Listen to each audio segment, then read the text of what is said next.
Did you know Jesus said the quiet part out loud, then whispered the loud part to someone who refused to speak? What if the real gospel didn't ask for your belief, but your awakening? What if the kingdom already came, and you missed it because you were looking for clouds and angels instead of silence and soul fire? This is the Gospel of Thomas. These are sayings 12 through 22, and these aren't for the faint of heart. Hey, beautiful soul, I'm Ald the Elder, hashtag old not sage, and this is the Nag Hammadi Library Bible Study, where we toss out the crusty dogma, break open the hidden gospels, and stare straight into the blinding light of unfiltered truth. Today's study, we're diving into a stretch of sayings where Jesus picks James the Just over Peter, gives secret teachings to the one who refuses to speak, calls out empty religion, breaks duality wide open, and tells you the kingdom already came. You just didn't recognize it. This is the gospel of paradox, poetry, and sacred danger. This isn't Sunday school Jesus, this is codebreaker Jesus, pointing not to heaven above, but to the garden within. So if you've ever felt like you were born for more, you ever caught a glimpse behind the curtain and thought, wait, am I more than I've been told? Then good news, soul traveler. You're not lost, you're just waking up. Let's burn through the illusions and light the way home. The Gospel of Thomas, saying 12. The disciples said to Jesus, "We know that you will depart from us. Who is to be our leader?" Jesus said to them, "Wherever you are to go to James the Just, for whose sake heaven and earth came into being." You know what's wild? Jesus didn't hand the keys to a pulp. He didn't crown Peter.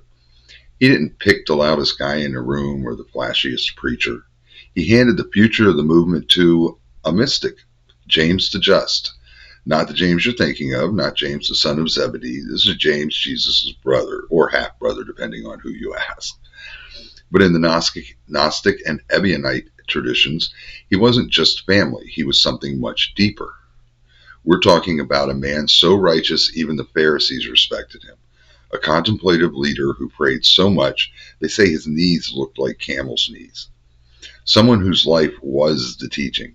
Not the post, not the pulpit, but the presence. This dude wasn't doing TikToks about virtue. He was living it in silence, in prayer, in total alignment with truth. So when the disciples asked Jesus, "Who should lead us when you're gone?" Jesus didn't say, "Whoever has the best theology," or "whoever gets elected to the next church council." He said, "Go to James the Just, for whose sake heaven and earth came into being." Let me say that again. For whose sake heaven and earth came into being. That's not poetry, that's cosmic. Jesus didn't say James would lead because he was smart. He said James was so deeply aligned with the divine that reality itself resonated around him. This isn't about authority. This is about alignment. James wasn't God, but he was a tuning fork for God's frequency. And in true Gnostic fashion, that completely destroys the whole church hierarchy model. Because in Gnostic Christianity, there's no pyramid. There's no ladder to climb. There's only resonance. The one you follow isn't the one with power. It's the one who reflects the light most clearly. James didn't claim leadership. He embodied it. So when Jesus said, "Go to James," what he really meant was, don't follow the robe, follow the radiance. Don't chase charisma. Chase character. Let me ask you something. If Jesus showed up today, do you think he'd point to the guy with the biggest audience, the best book deal, the fanciest theology degree? Or do you think he'd say, go find the quiet one, the one with calloused hands and soft eyes, the one who's not building a platform, they're planting seeds? Who in your life is like that? Who grounds you in love, stillness, and truth just by being around? That's your James. And the deeper challenge, be that person for someone else. Because James isn't just a man, he's a mirror, a living symbol of divine potential. He's the part of you that refuses to lie even when lying would be easier. He's the part that stands still when the world spins in chaos.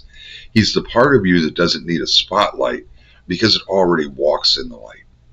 So how do you walk this out? Try this. First, look at your guides. Who do you follow? Are they loud? Are they luminous? Second, cultivate your inner James. Make space for silence. Start your day with stillness. Create a life truth wants to live in. And third, reject false authority. Titles don't mean anything. Truth does. Don't give your power to people who talk a lot, but live very little. Now look, it's easy to misunderstand this. You might think this is about family. It's not. This isn't spiritual nepotism. It's energetic inheritance. And James wasn't passive. He wasn't soft. Stillness isn't weakness. It's spiritual gravity. James is the still tree in the middle of the hurricane. He's the stone temple in a world of cardboard chapels. He's the voice of God that doesn't yell because it doesn't have to. He doesn't demand loyalty. He earns trust by being aligned. So when Jesus says, go to James, he's really saying, go to what's real. Gospel of Thomas, saying 13. Jesus said to his disciples, compare me to something and tell me what I am like. Simon Peter said to him, you are like a just messenger. Matthew said to him, you are like a wise philosopher. Thomas said to him, teacher, my mouth is utterly unable to say what you are like. Jesus said, I am not your teacher because you have drunk.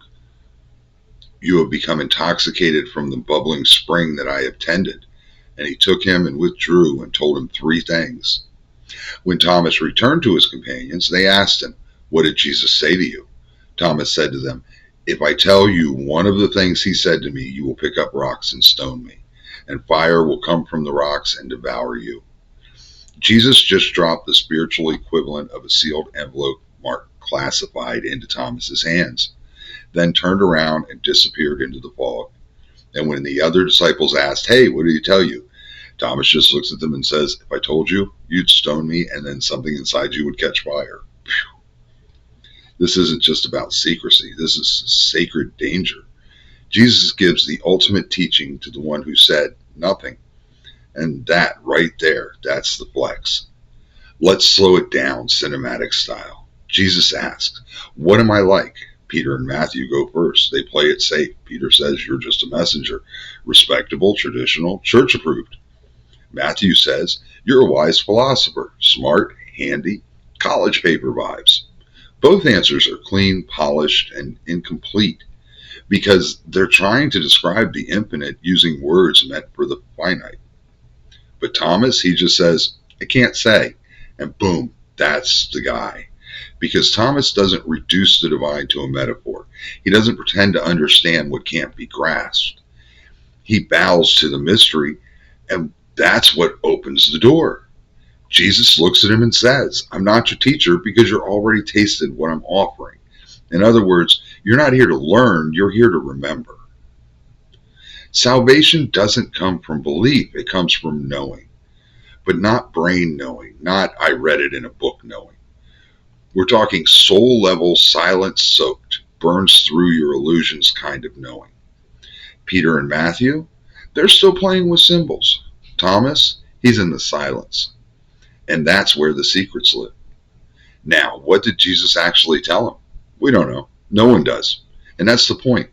These are truths too raw, too radiant, too real to be spoken. They're not for your ears. They're for your transformation. Maybe Jesus said, you are the living word of God. Heaven isn't coming. It's already here. The Father and the Mother are one, and they are you. But Thomas won't say because he knows. Some truths aren't meant for mouths. They're meant for metamorphosis. If I told you you'd stone me and fire would come from the stones, let's sit with that. He's not just saying you'd kill me. He's saying the rocks would burn you. Why? Because when you try to destroy a truth you're not ready for, it destroys something in you instead. You try to suppress the light and it sets fire to your shadows. That fire, that's the cost of denied awakening.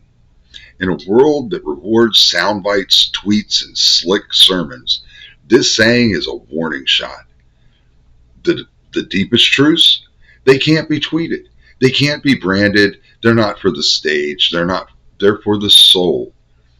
They don't make you popular. They make you silent. They don't puff you up. They burn you clean. So how do we live this? When you're asked a spiritual question, Don't feel like you have to always answer. Sometimes the holiest response is, I don't know. When truth comes to you, sit with it. Let it work on you. Not every insight is a post. Some are invitations to transformation. Practice radical humility. Thomas wasn't chosen for his charisma. He was chosen for his reverence. He didn't speak to impress. He kept silence, and that's what made him trustworthy. Let's be clear about the mistakes to avoid. This isn't about gatekeeping. It's not don't share the truth. It's know when sharing becomes spectacle. Don't turn mysticism into elitism. Thomas wasn't in an exclusive club. He was just humble enough to shut up when it mattered.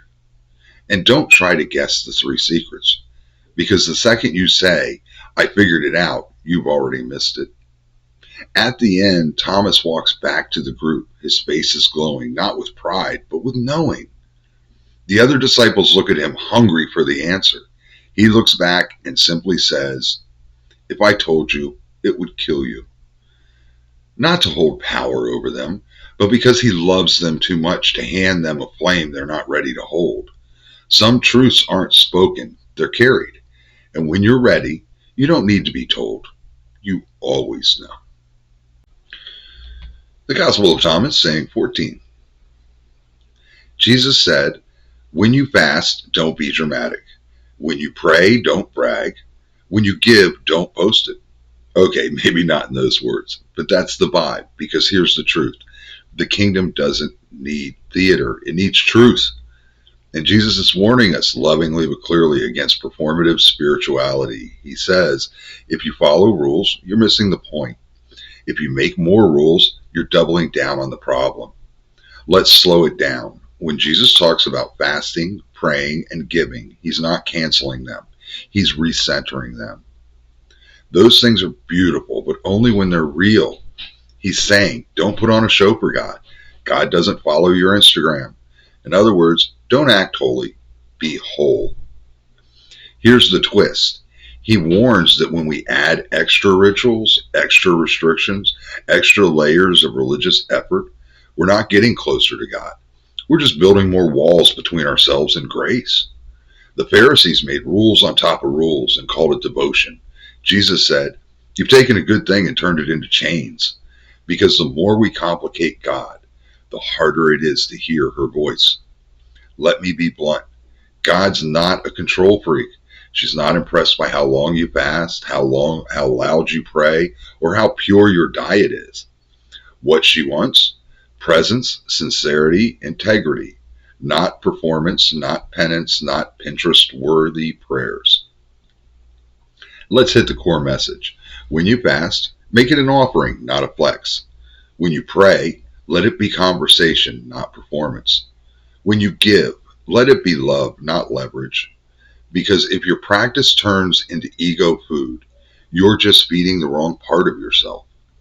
Jesus warns, don't pile on new laws. You'll become just like the Pharisees, but with fancier branding. This is about inner freedom over outer conformity. The real path isn't about looking holy, it's about becoming transparent, so the divine can shine through you without distortion. So here's your call to action. Do a ritual gut check. Why do you do what you do? If it's rooted in guilt, shame, or image, let it go. Practice private holiness. Do one sacred thing this week with zero audience, just you and God, no receipts.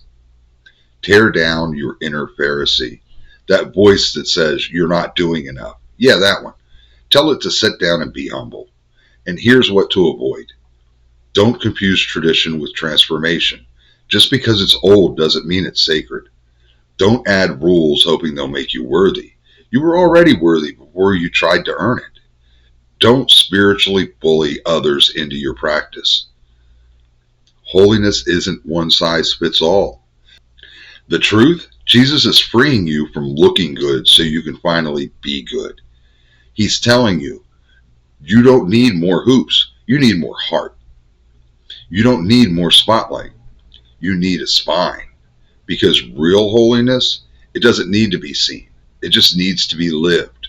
So fast in silence, pray in stillness, Give in secret. And when someone asks why you didn't post about it, smile and say, because it wasn't about me. Gospel of Thomas, saying 15. Jesus said, when you see one who was not born of woman, fall on your face and worship. That one is your Father. Okay, hold up. Jesus just said, if you ever encounter someone who wasn't born, fall down, worship, that's your Father. Not a priest, not a prophet, not even Jesus himself, but someone never born, not of woman, no womb, no timeline, no once upon a time.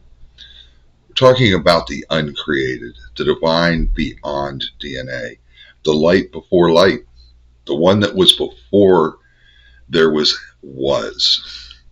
This saying hits like thunder wrapped in silence. Let's break it down. When you see one not born of woman, this isn't about aliens, it's not a veiled reference to immaculate birth, and it's definitely not some sci-fi messiah with no mom. This is a mystical riddle. In Gnostic language, to be born of woman is to be bound to the flesh, limited, temporary, ego-based. But not born of woman, that's the real you, the soul behind the skin, the divine core before your first breath and long after your last. Jesus is saying, when you meet your true self, the part of you that never began and will never end, drop to your knees because you just saw God. And then he adds, that one is your Father, not my Father, not the Father, your Father, the source behind your source, the flame inside your flame, not a bearded sky dad, but the boundless, birthless being that is your being. And the plot twist, that one you're supposed to worship, it's you. Not the you that files taxes and forgets to floss. Not the you scrolling on your phone right now. But the eternal you. The witness behind your thoughts. The spark behind your soul. That one never left the garden. That one never forgot God. That one is God, shining through your disguise. Jesus is doing what he always does in Thomas, pointing inward, not to religion, not to dogma, but to experience. To see the one not born is to pierce the matrix, to pull the veil off the illusion, to remember what you were before you had a name.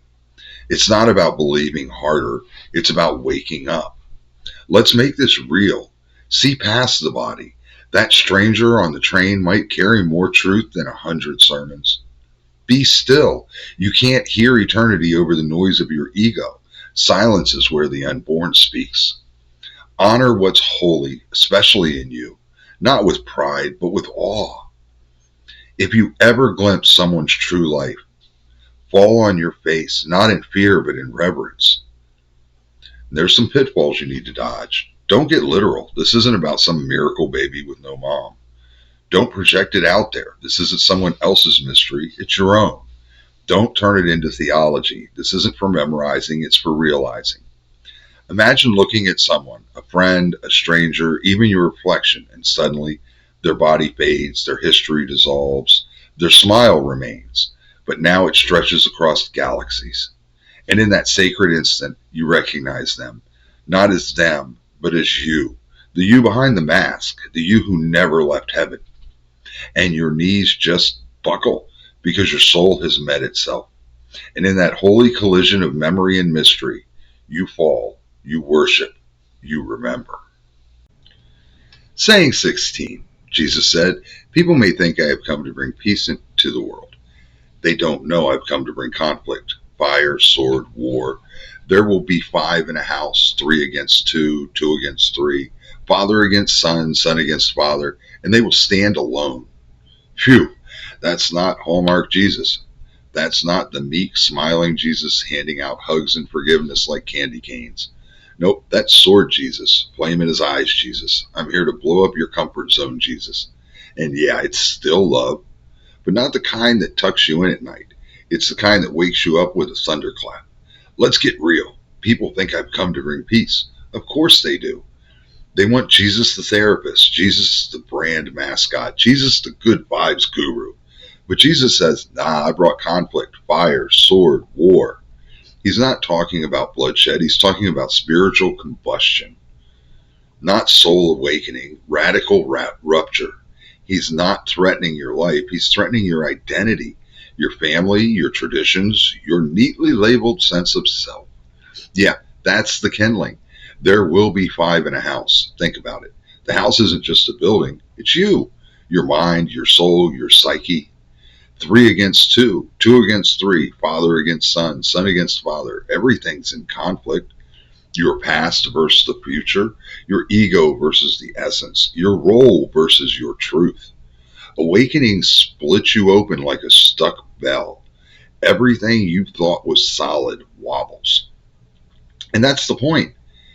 And they will stand alone, not surrounded, not safe, alone, but not lonely, sovereign.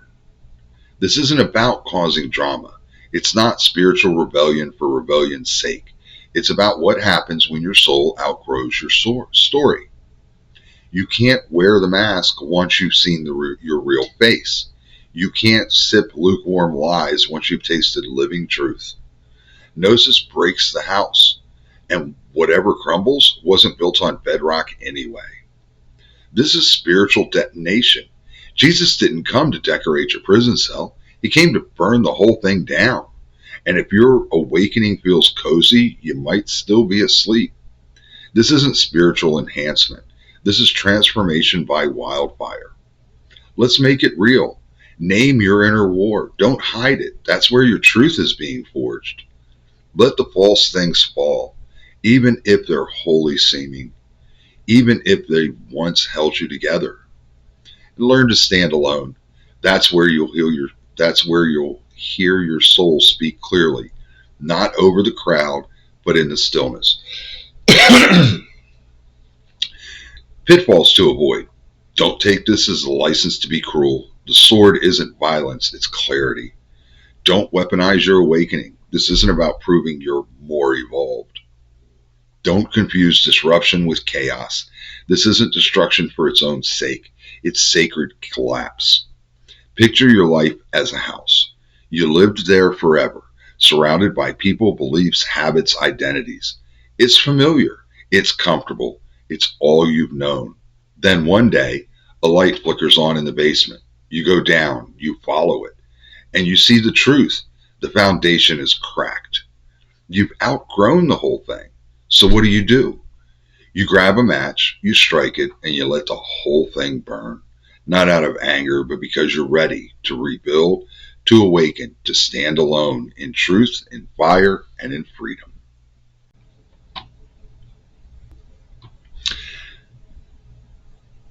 Saying 17, Jesus said, I will give you what no eye has seen, what no ear has heard, what no hand has touched, and what has not arisen in the human heart. That's not metaphor. That's Jesus taking a sledgehammer to everything you think the kingdom is. You think it's a place, a prize, a vibe? Nope. This ain't gold streets and harp solos. This is something so real it slips right past the filters of your five senses and hides where thought can't follow. No eye has seen. You can't spot it in nature or scripture or the face of your guru with the perfect beard. The moment you think you've seen the kingdom, you're probably just looking at your ego in costume.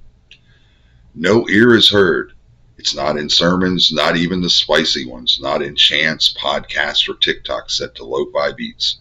The real signal? So subtle, only silence can hear it. No hand has touched. You can't grab it, can't build it, can't manifest it with a vision board and a candle. Because it's not a place, it's a presence. And it's never even arisen in the human heart. Not even your deepest longing can touch it. Not your dream journal, not your mushroom trip, not even your I saw the light moment. Why? Because those are still you reaching. And this is what you came from. Jesus is saying, the kingdom isn't what you think, it's what you unthink. It's not a reward for being good, a concept to memorize, or a zip code on heaven's map.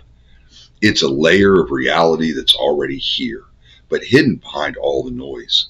And to find it, stop trying to find it. Stop trying to picture God. You can't, and you don't need to. Let the formless speak. Practice stillness. Not meditation for goals. Just sit. No trying, no thinking, no praying. Just be. Drop your expectations. If your idea of spiritual success fits in a sentence, it's probably just your ego in a fancy robe. There are some pitfalls we need to avoid. Thinking this means don't seek. Seek, but with open hands. Turning this into nihilism. If I can't see it, what's the point? Oh, sweetheart, the real point lives beneath your points. Building a whole theology on one poetic line. Mystery isn't a wall, it's a window. Think of every story you've heard about heaven. Pearly gates, golden roads, angel choirs. Now picture Jesus raising an eyebrow and saying, cute, but no. Because the real kingdom, it's before language, beyond imagination, and already inside you, quietly waiting for you to shut up long enough to notice. So try this. Close your eyes. Not to meditate, not to pray, just stop seeing. Now stop listening, stop naming, stop reaching. And in that pause, there's a flicker, a warm hum, not from your body, but from somewhere deeper. It doesn't speak, it doesn't shine, it just is. And you'll know. That's the kingdom. Not built, not earned, just revealed.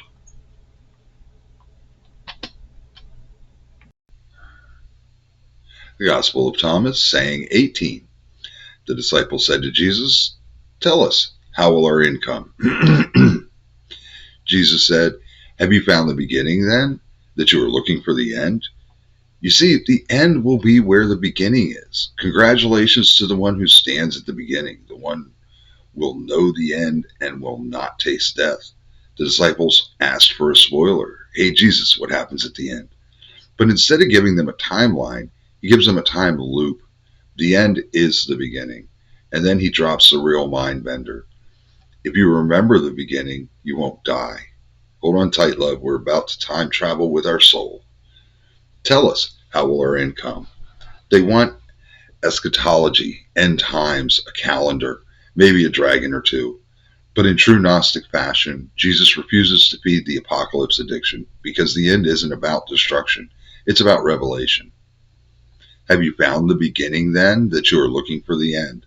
Boom. Riddle mode activated. Jesus turns the whole idea on its head. You want to know the end? Then show me where it started. And not just the start of you, but the start of all things, the real beginning. Pre-womb, pre-time, pre-form. The end will be where the beginning is. This is a spiritual Ouroboros. The snake eating its tail, the divine circle, Alpha and Omega merged. In Gnostic thought, the soul originates in the pleroma, the fullness of the divine being. And our journey isn't linear, it's spiral. We left the source, we forgot, we got lost. But the end isn't extinction, it's homecoming. Congratulations to the one who stands at the beginning. Not believes, not waits, stands. That's presence, awareness, centeredness.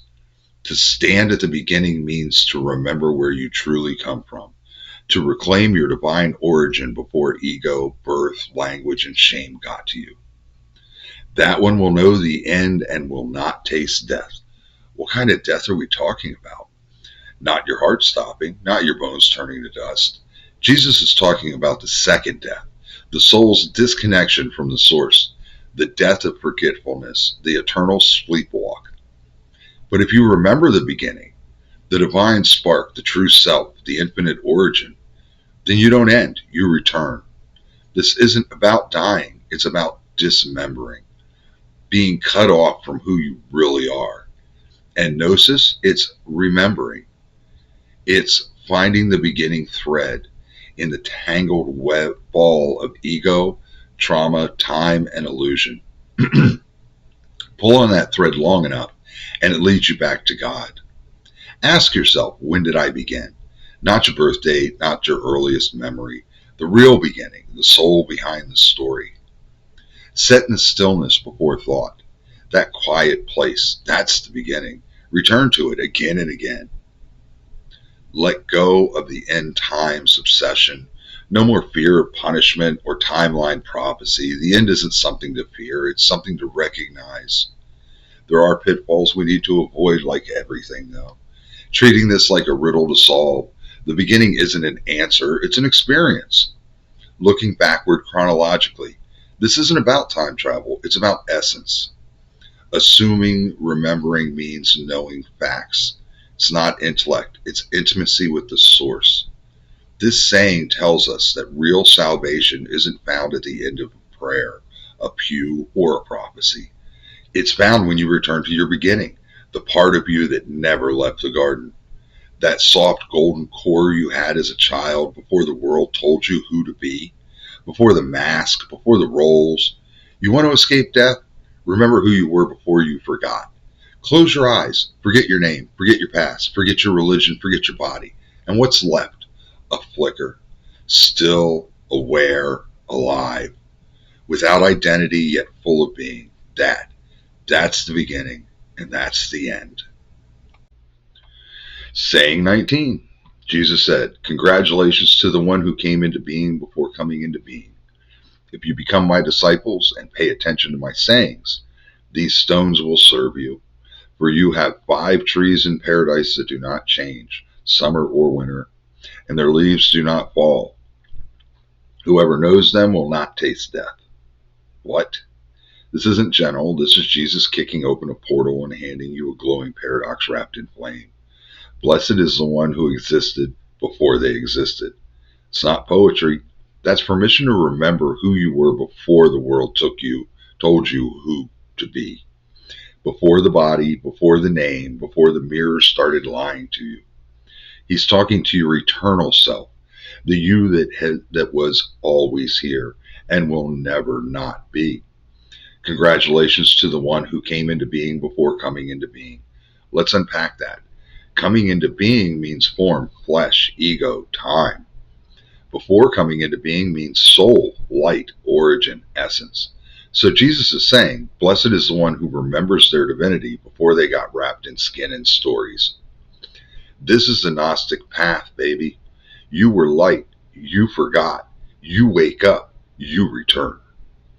If you become my disciples and pay attention to my sayings, he doesn't say believe in me, not worship me, not sign the statement of faith. He says pay attention. This is not about allegiance, it's about alignment. This is about living the truth, not chanting it from a bumper sticker. And when you do, these stones will serve you, not just metaphor. This is Jesus saying the material world responds to spiritual alignment. This echoes his desert trial. Turn these stones to bread. But here it's bigger. When you wake up to gnosis, the truth of who you are, even the stones start shifting. Reality reconfigures to match your essence, not by magic, by resonance. You have 5 trees in paradise. Ooh, we're going deep now. These aren't oaks or olives. These are symbols. 5 eternal anchors, unchanging, unshaken, untouched by time.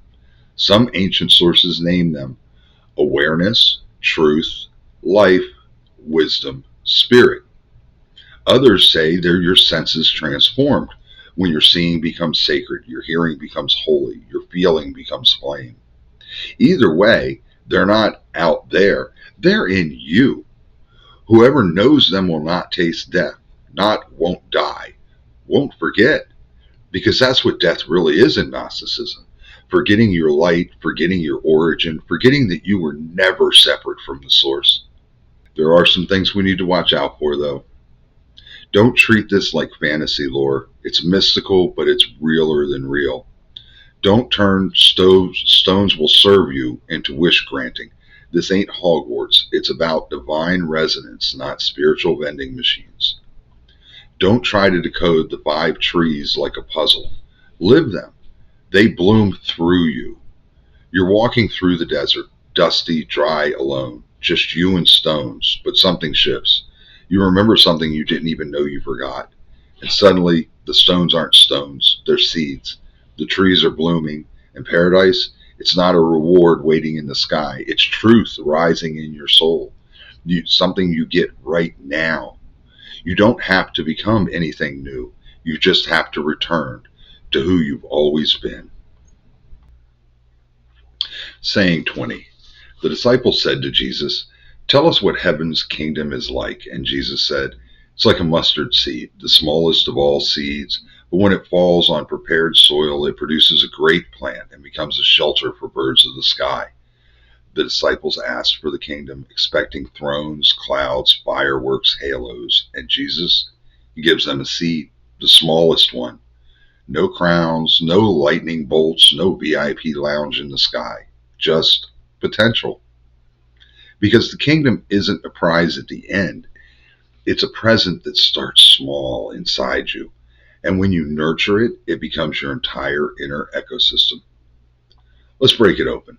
It's like a mustard seed. Mustard seeds are so tiny they're almost invisible. That's the kingdom's entrance. Not a crash, not a conquest, a whisper, a holy nudge, a flicker in the dark. The divine doesn't need to be loud. It's alive and it knows how to grow. When it falls on prepared soil, this is the key. The seed is universal, but the soil, that's personal. Jesus is saying it's not about deserving the kingdom. It's about making room for it. The soil has to be ready, tilled, soft, broken up by life, which means your pain, your loss, your heartbreak, not a failure, not a punishment. Compost. The kingdom grows best in the soil cracked by truth. It produces a great plant. This isn't about planting a seed and watching God do the rest. This is about you becoming something new. You don't just get enlightened, you evolve. You grow limbs of grace. You bloom compassion. You bear fruit that never existed before. This is Jesus saying, you're not here to follow rules. You're here to transform. It becomes a shelter for birds of the sky. Oh, wow. This is the gospel's final twist. You're not just saved. You become sanctuary. You become a refuge.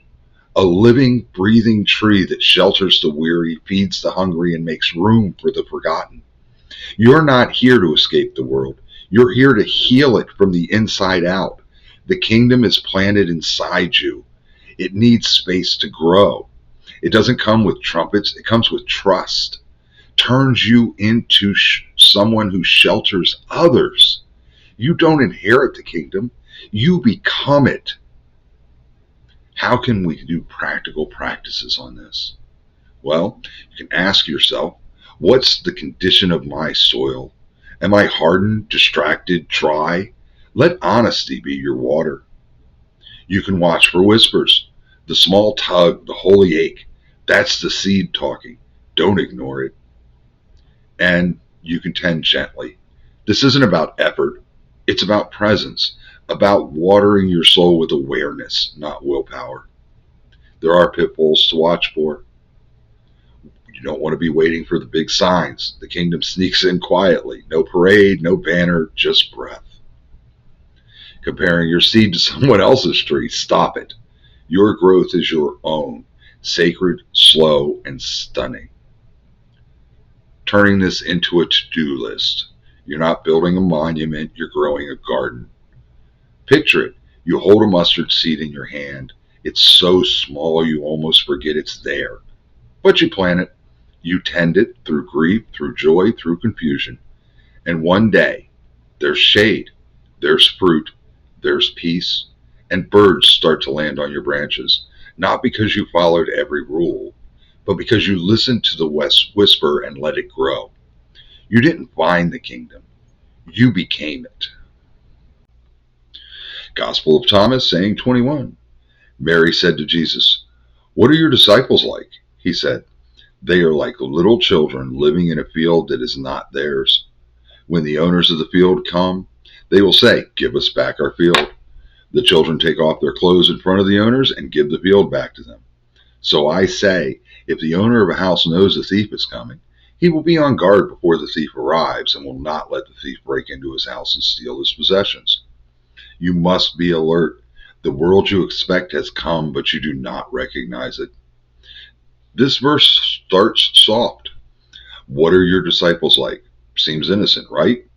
Then Jesus answers with children stripping naked, thieves sneaking in, and a metaphysical sucker punch at the end.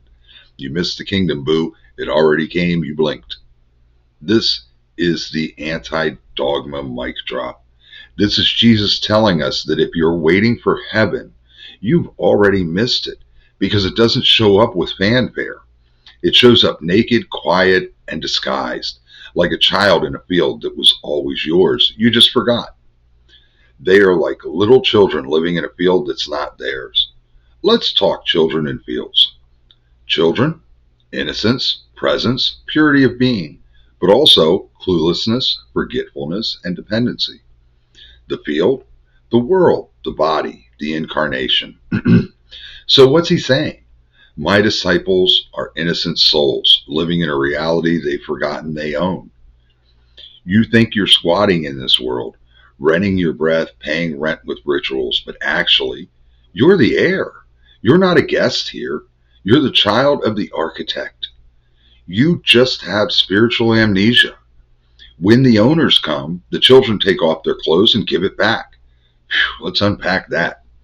Owners, false authorities, ego, religion, systems, clothes, identity, persona, social mask, flesh. So when the systems say, that's ours, that body, that space, that truth, what do the awakened do? They strip. They surrender the illusion. They give back the costume. They return to naked soul truth. This is radical non-attachment, not fighting the system, but stepping out of it altogether. Here, take your field. I was never of this world anyway. If the owner knows a thief is coming, now Jesus flips the metaphor. Suddenly it's about vigilance. What's the house? Your inner being, your soul space. The thief? Anything that sneaks in and steals your awareness. Ego, fear, shame, spiritual laziness, distractions, dead religion. So what's the message? Be aware, be present, stay awake. If you don't guard your soul, the illusion will move in and steal your spark. The world you expect has come, but you do not recognize it. This is the line, the Gnostic KO. Jesus is saying, you're out here waiting for the trumpet blast, the clouds to open, the kingdom to roll in like a parade. But actually, it already arrived quietly, internally, spiritually. The world you were hoping for came through the back door while you were too busy checking the front. It's not that heaven is delayed. It's that you were looking for the wrong thing, in the wrong way, with the wrong eyes. This saying is a multi-layered warning and invitation. Be innocent like children, not naive, but unburdened. Let go of identity, even the spiritual one. Stop grasping at control. You don't need to win the world. Just wake it up. Just wake up to it. Guard your soul. Don't let the noise steal your light. And most of all, don't miss the kingdom because you expected something flashier. The kingdom doesn't come with lasers. It comes with stillness. It arrives through recognition, not spectacle. How do we apply this to our lives? Check your expectations. Are you waiting for a dramatic spiritual shift? What if it's already happened? Softly, subtly, silently. Practice spiritual nakedness. Drop the mask, the performance, the striving. What's left? That's your field. Protect your inner house, not with fear, with awareness. Tend your soul like it's a garden, vulnerable to thieves and attention. There are always pitfalls to avoid. Thinking the field belongs to others. The world is yours. Wake up to your birthright. Mistaking children for ignorance. Jesus doesn't want childishness. He wants childlikeness, open, curious, real. Waiting for something more dramatic. The kingdom isn't coming. It's here, right now, in you, around you, already. You're in a field. You've been there your whole life thinking it's not yours. But one day someone walks by and says, hey, you know, this is your inheritance, right? So you stop. You take off your robes, the ones the world gave you, and suddenly the sky opens, the field glows, and you see it. The kingdom came long ago. You just forgot to look. And the Gospel of Thomas, saying 22. Jesus saw some babies nursing. He said to his disciples, "These nursing babies are like those who enter the kingdom." They said to him, "Then shall we enter the kingdom as babies?" Jesus said to them, "When you make the two into one, and when you make the inner like the outer, and the outer like the inner, and the upper like the lower, and when you make male and female into a single one, so that the male will not be male, nor the female be female, when you make eyes in place of an eye, a hand in place of a hand, a foot in place of a foot, an image in place of an image, then you will enter the kingdom." This is the Gnostic grand finale of part 2. And Jesus isn't just talking here. He's laying down the criteria for transcendence. Not belief, not obedience, not behavior, but unity. This is the roadmap for becoming whole. And you don't enter the kingdom through childhood innocence. You enter it through reintegration of the cosmic fracture. This is divine alchemy, spiritual surgery, the unification of all false separations into one living truth. These nursing babies are like those who enter the kingdom. Let's start there. Innocence? Yes. Dependency? Sure. But also, babies don't fake anything. They cry when they're hurt. They hunger openly. They love without shame. They haven't learned how to divide the world into me and not me. And that's the key. Because the fall wasn't eating the fruit. It was the moment you thought you were separate from the tree. Then shall we enter the kingdom as babies. The disciples go literal. They're picturing diapers and regression. But Jesus isn't calling for childishness. He's calling for original being. And how do you return to that state? By undoing the divisions that were never real in the first place. When you make the two into one, here comes the sacred checklist. Not a to-do list, a to-be list. Jesus isn't giving theology. He's giving blueprints for transcendence. Let's unpack it line by line. Inner like the outer, outer like the inner. You can't wear a mask on the outside and call it truth. You can't hide your inner world and expect peace. When the inner and outer reflect each other, when you're whole all the way through, the veil starts to lift. Upper like the lower. Heaven and earth, spirit and body, high and low. They are not enemies. They are two ends of the same divine current. Bring the holy down to earth. Raise the mundane up to glory. That's the kingdom. When you make male and female into a single one, this isn't about gender in the social sense. This is about polarity, logic and intuition, action and reception, masculine and feminine energies. Jesus is saying, you have both. Integrate them. Don't let your identity cling to one pole. Become the whole circuit. When you balance the divine masculine and the sacred feminine within you, you become the androgynous soul, the complete being, the Adam Kadmon, the Christ self. Eye in place of an eye, hand in place of a hand. This is Gnostic poetry for transformation. Replace the divided parts with unified perception. The eye here isn't just seeing, it's perceiving from the soul. The hand isn't action, it's right action. The foot isn't movement, it's walking the divine path. You're not trading body parts, you're trading limited functions for sacred wholeness. This is integration theology. The fall was fragmentation. The redemption is wholeness. Every part of you that's been cut off, denied, shamed, ignored, rejected. Bring it back. And not just personally, cosmically. Bring heaven and earth together. Bring soul and body together. Bring masculine and feminine together. Bring illusion and truth together. And watch the walls fall down. We can apply these practically pretty simple ways. Sit with your contradictions. Don't hide your shadow. Invite it to the table. Practice radical congruence. Let your outer life match your inner truth. Honor your dualities. If you feel torn between words, If you feel torn between worlds, don't choose integrate. Things to avoid. Thinking this is about gender identity. It's deeper. It's about energetic wholeness. Trying to achieve it through willpower. This isn't about effort. It's about undoing what isn't you. Getting lost in the metaphor.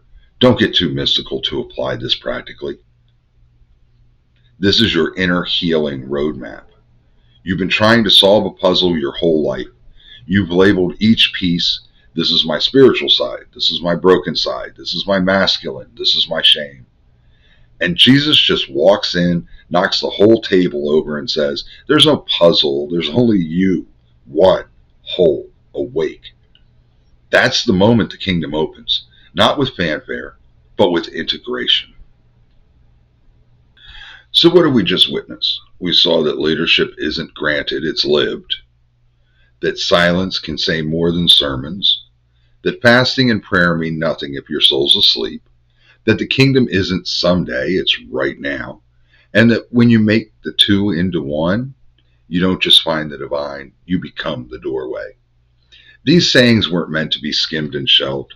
They're meant to haunt you, to stretch you, to wake you up at 3:17 a.m. with a whisper that says, you are more than you think, now remember. And if you thought this was intense, oh, love, next week we roll into sayings 23 through 30 through 33.